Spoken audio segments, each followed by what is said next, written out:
ఆత్మీయులారా, మనం ప్రతి శనివారం సాయంకాలం నిర్వహించుకునే విశిష్ట సత్సంగానికి మీ అందరికీ శుభాహ్వానం. ఈ సత్సంగం కేవలం స్వామివారి దయ వల్ల, స్వామివారి కరుణతో, అనేక మంది సహృదయుల సహకారంతో జరుగుతున్న విశిష్ట సత్సంగం ఇది. మనలో అనేక మందికి తెలిసినంతలో ఇదో కొత్త ప్రయోగం.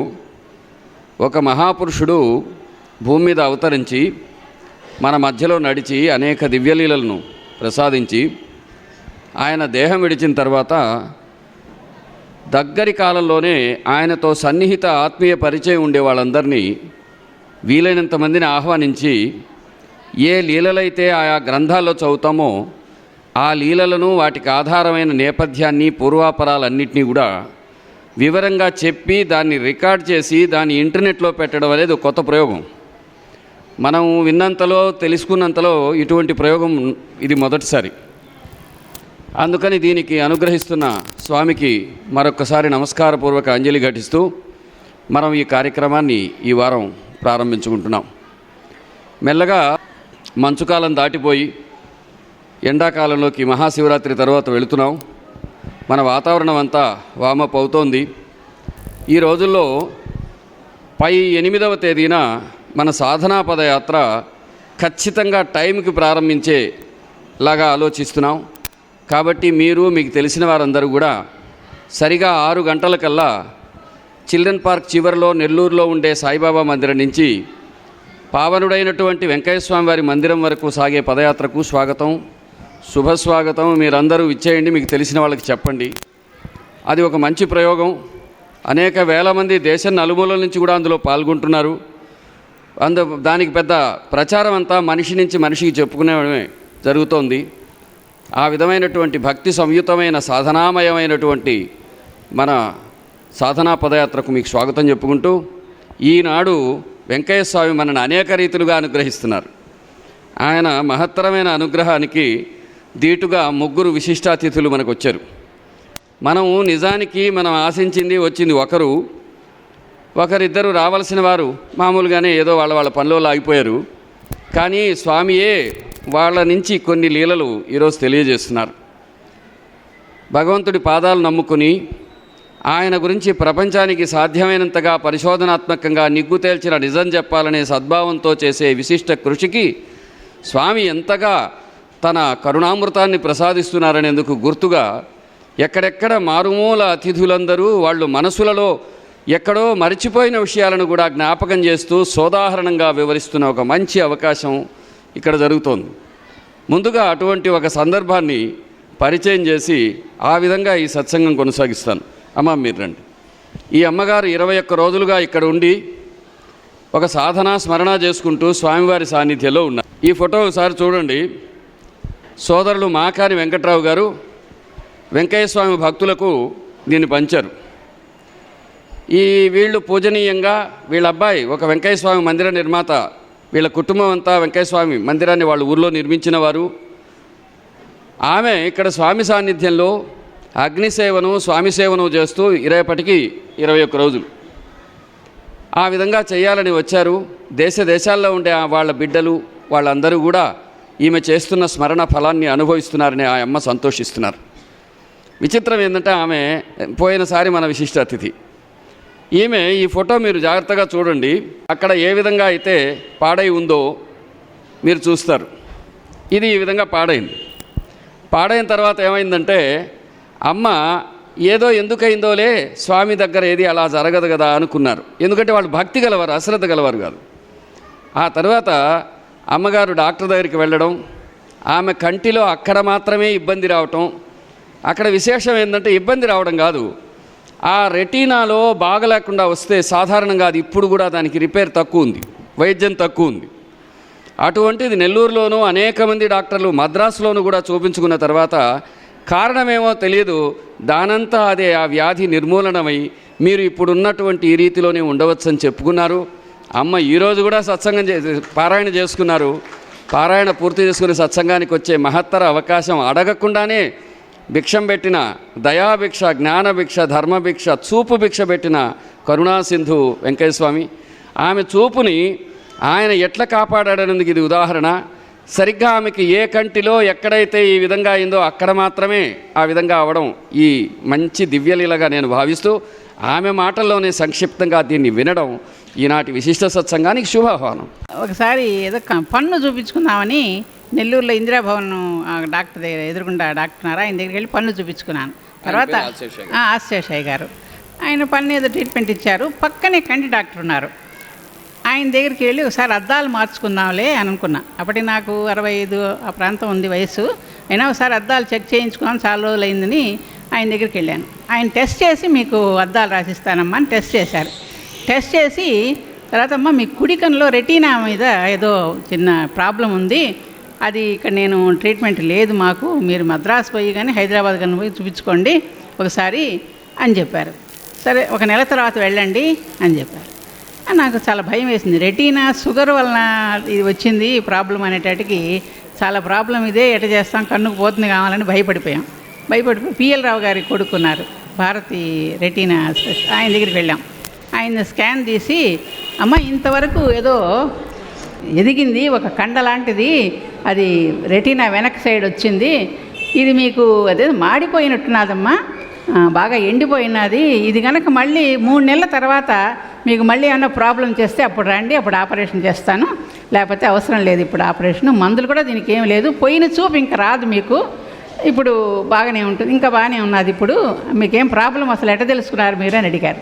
అడిగితే నేను ఒకసారి ఇట్లా ఆయన చెప్పారు కంటి డాక్టర్ దగ్గరికి వెళ్తే నేను అది చూసి ఎడం కన్ను మూసేసి కుడి కన్నుతో చూశాను, అక్షరాలు గ్రాఫ్ లాగా ఎగుడు దిగుడుగా కనిపించాయి, భయపడి వచ్చేది నేను అని చెప్పాను. అంటే ఇంకా అది రాదమ్మా, తర్వాత మీకు మళ్ళీ ఆపరేషన్ అవసరం అయితే చేస్తాం, ఇప్పుడు పర్లేదని చెప్పారు. సరే వెళ్ళిపోయినా, మందులు కూడా ఏం రాసి ఇవ్వలేదు. తర్వాత ఇంటికి పోయిన తర్వాత ఈ పటం కాలుని చూశాను.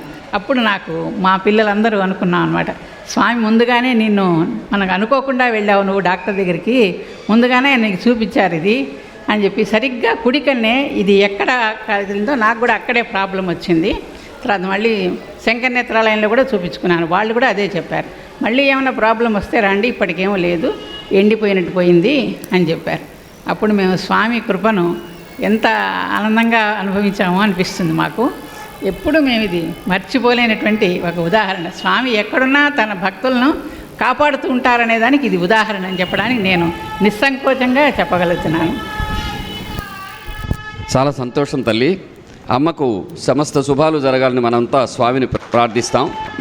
ఇందులో దీని భావమేమి స్వామివారు అని ప్రార్థిస్తే, మనం ప్రతినిత్యము వెంకయ్య స్వామిని గన అనన్యంగా నమ్ముకుంటే మన దేహంలో మనకుండేటువంటి వ్యాధులు ఆది వ్యాధి భవతాపువారుని అని ప్రార్థించినట్టు వాటన్నిటి నుంచి మనని సంరక్షించి కాపాడగలడు అని దీని భావము.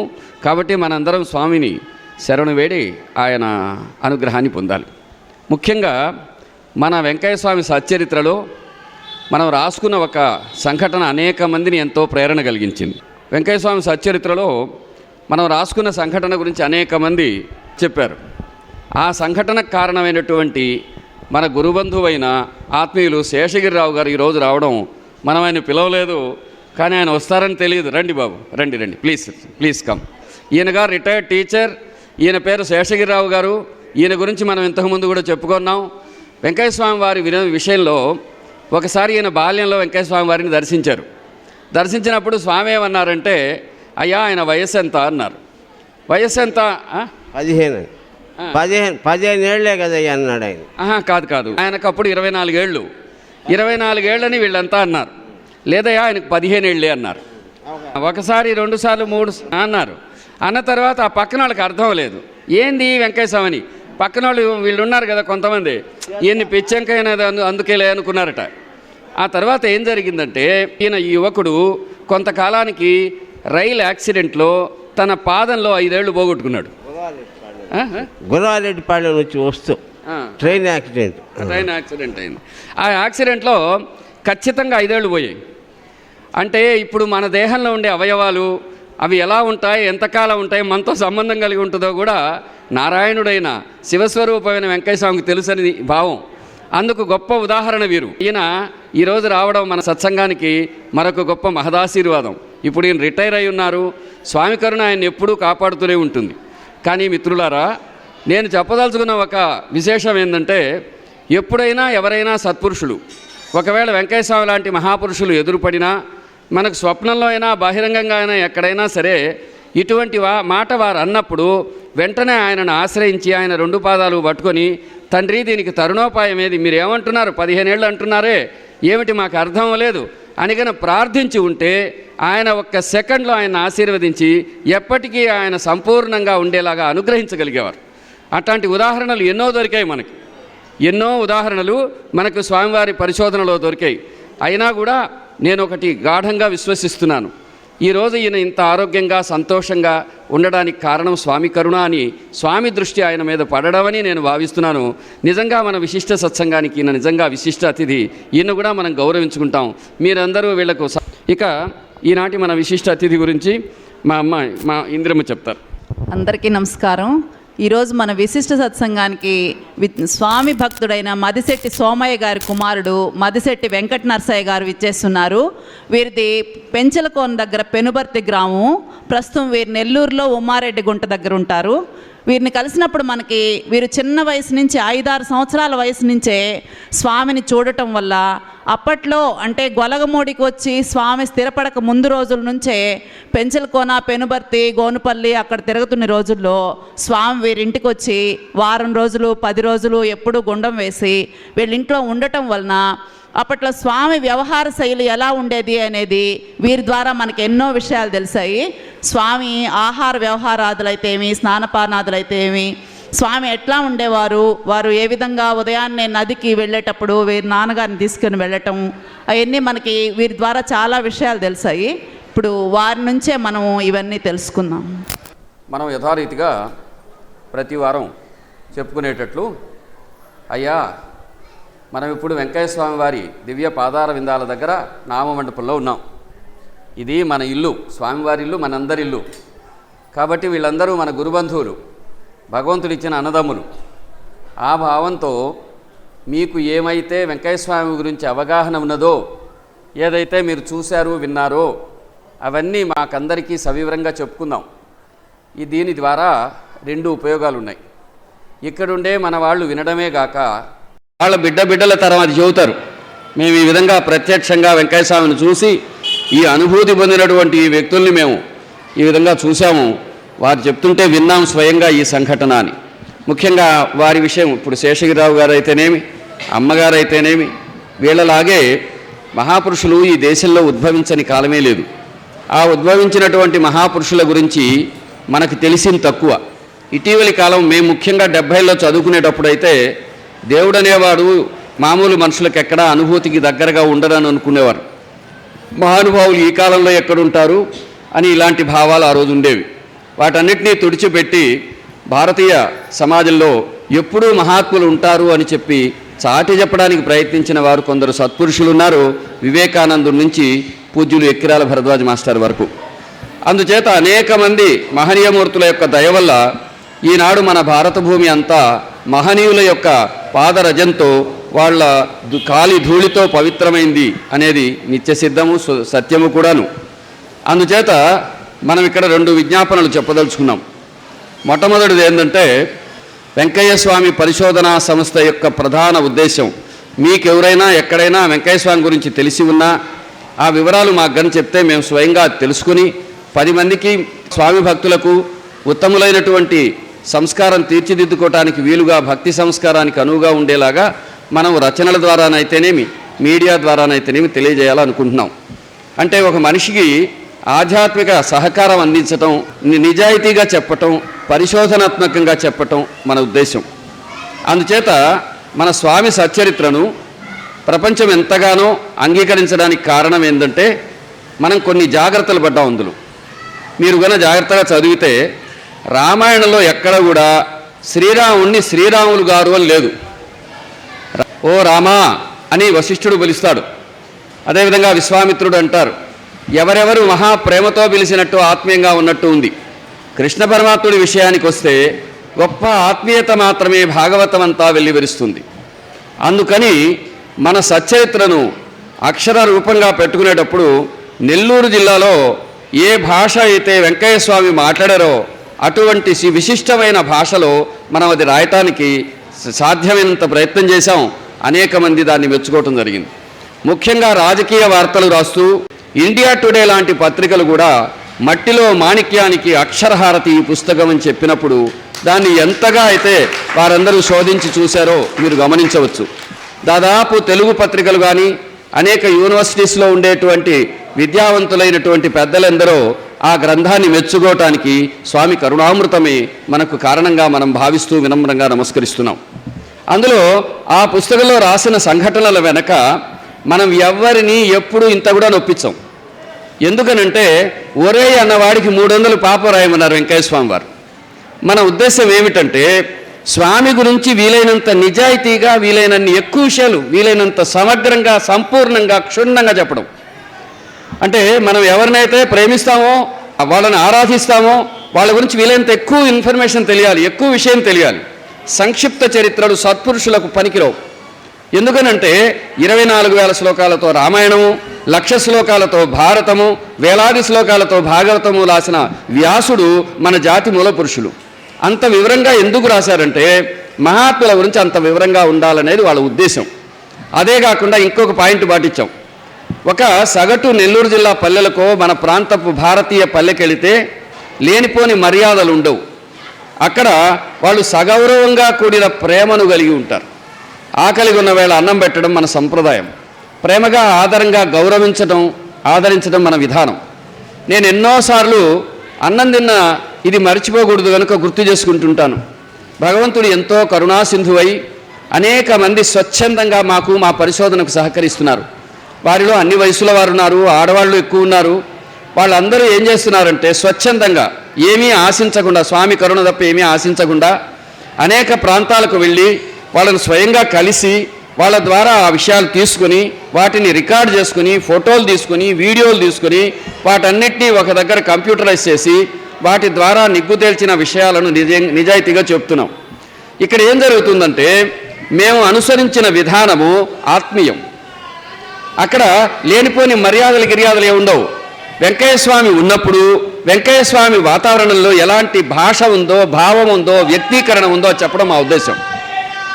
అందుకని దీన్ని పరీక్షించడానికి ఏం చేశామంటే మనం ఇందులో ఎంతవరకు వెంకయ్య స్వామి కరుణ మన ద్వారా విజయవంతమైందో చూసుకుందామని దాదాపు జీవితం అంతా కేసుల్లో తప్పులు పట్టే ఒక అడ్వకేట్ ఒక ఆయన ఉన్నారు, పెద్ద ఆయన, నా మిత్రుడు. ఆయన పేరు చెప్పడం మర్యాద కాదు, అవసరమైతే చెబుతాను. ఆయనకు ఎత్తుపోయి ఈ పుస్తకం ఇచ్చి, బాబు ఈ పుస్తకం చదవండి, మీరు పారాయణ చేసిన తర్వాత మీకు ఏమనిపిస్తుందో చెప్పమన్నాం. చెప్పగానే ఆయన చెప్పారు, అయ్యా బాబుల భలే ఉంది, విచిత్రం ఏంటంటే నేను రోజు ఉదయం పూజ చేసుకున్న తర్వాత ఇది చదివాను, ఆ పెద్ద ఆయన నా కళ్ళ ముందే కదులాడుతున్నట్టుందయా, ఆయన మాట్లాడుతున్నట్టుందయా, నాకెంతో సంతోషం కలిగింది అని చెప్పారు. ఎక్కడైతే ఆ దివ్య పురుషుడు మాత్రమే నిలిచి ఆ చుట్టూ వాతావరణం అంతా పక్కకి వెళ్ళిపోతుందో ఆ రచన ఉత్తమ రచన అని పెద్దలు అంటారు. కనుక స్వామికి మనం నమస్కరిస్తున్నాం.